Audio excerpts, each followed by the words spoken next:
David, you talked about the boom phase of the cycle where properties are going up in value.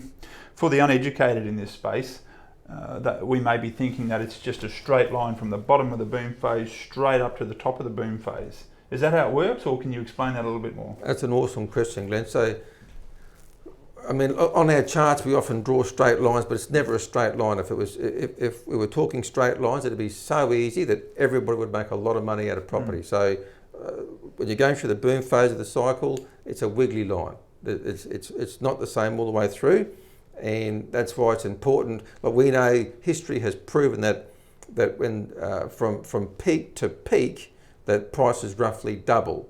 So, for example, if the median house price in an area, was $500,000 at the last peak, at the next peak, the median house price is going to be roughly around $1 million.